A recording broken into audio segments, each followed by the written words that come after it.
It's my privilege. His very first speaking engagement, I told him he just got to lead by example. As you can see, don't you have the 5-star G on your thing? You wear that. There's a reason why you get that. And we want every kid that's in the program to eventually become a 5-star G. I gave my son the 5-star G because, not just because he's my son, I think he lead by example. He don't smoke, he don't hang out in clubs, he don't hang out and party all night. He do what his daddy say, even a lot of times he don't want to, and this is one of the times he didn't want to do this. He said, Dad, I don't want to speak. I said, son, but it would open a lot of doors for you. Without further ado, 5-star G, y'all give Dazz Lyons a round of applause, please. Okay, I'd just like to start with introducing myself. If you don't know my name is Dazz, 5-star G. I think I did enough to earn this badge of honor, especially being put up here to the test.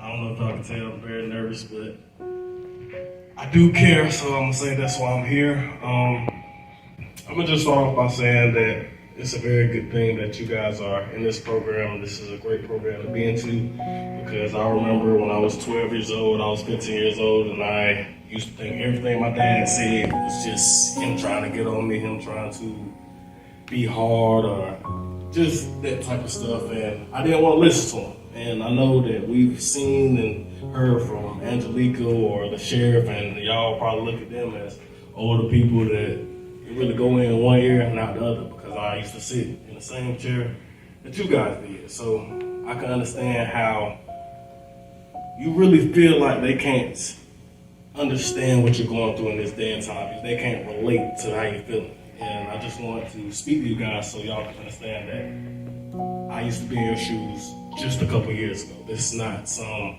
30 years ago in 1990s. This ain't 1980. This is 2000s, just like you guys. And the main thing that I want to stress today is I feel like the biggest problem with our generation today is wanting to compare ourselves to other youth and feeling like we gotta fit in, or feeling like if I don't have these Jordans, I'm not cool, or if I'm not in the gang, I'm not cool, if I'm not smoking and drinking, I'm not cool. Because all of us have a habit of staying on our phones and looking and comparing what you got on with somebody else, whether you're doing it intentionally or you're going to school and seeing and you're just trying to do what the crowd is. We have to break the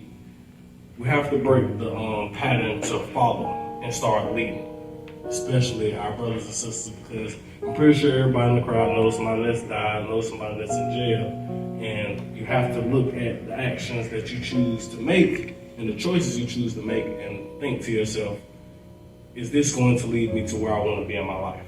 Because I'm pretty sure everybody in the crowd want to be successful, want to make money, and is the stuff you're doing going to get you to the destination? So one thing I definitely want to touch on is, because I know that y'all have came in, probably live in some environments that may not be the best, and go to school with some dudes that gang bang, dudes that smoke and drink and all that type of stuff. And it may seem cool, it may seem like the thing to do, but I just want to let you know that I had friends. One of my friends, my dad actually knows, was one of my best friends in high school. I'm talking about played basketball together, hung with girls together, the whole 9 yards. And one thing I can say used to hurt me having conversations with him and talking to him, really hearing his outlook on life, or how he really didn't care about his future, how he didn't believe in anything, and how he just was doing stuff because of the environment he was in. And I used to talk to him all the time and try to tell him he needed to get out, he needed to stop, he needed to do this because it's going to lead him down the path.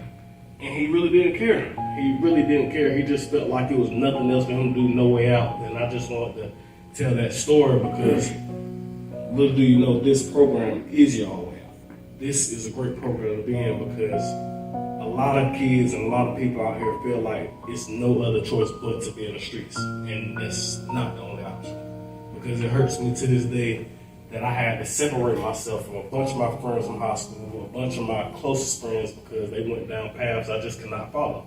And you have to understand that every choice you make, and I know you've heard this a million times, every choice you make could be a big mistake to mess up your whole life. Just one decision can mess up your whole life. Trying to be cool can mess up your whole life. Trying to fit in can mess up your whole life.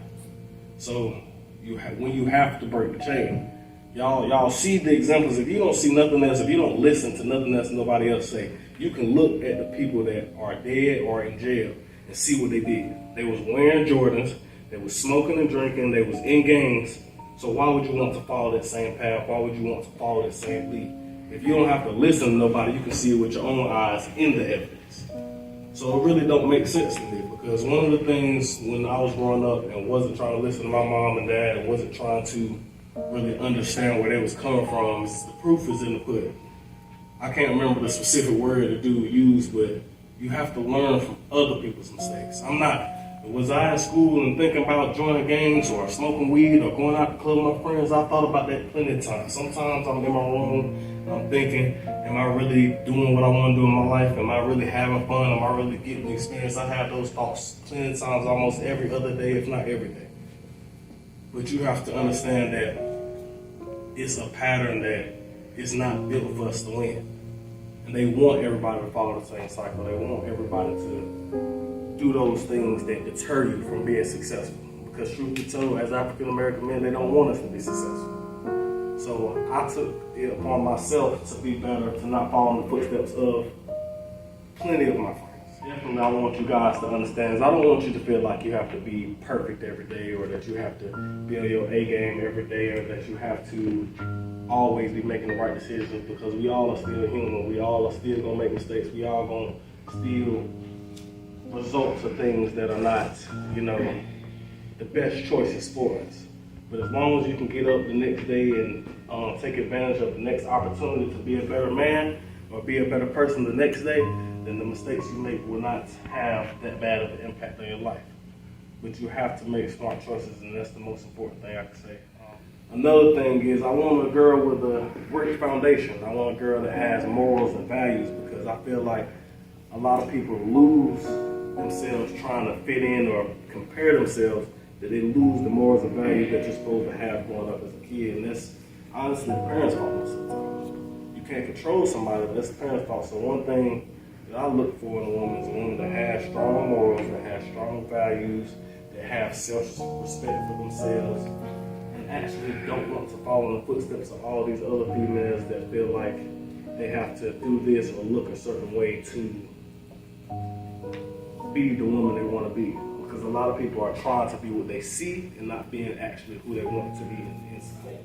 This is the first step, like your daddy said, and I got chill bumps, but that was awesome. You did a great job. Thank you. Y'all give Dazz Lyons a round of applause.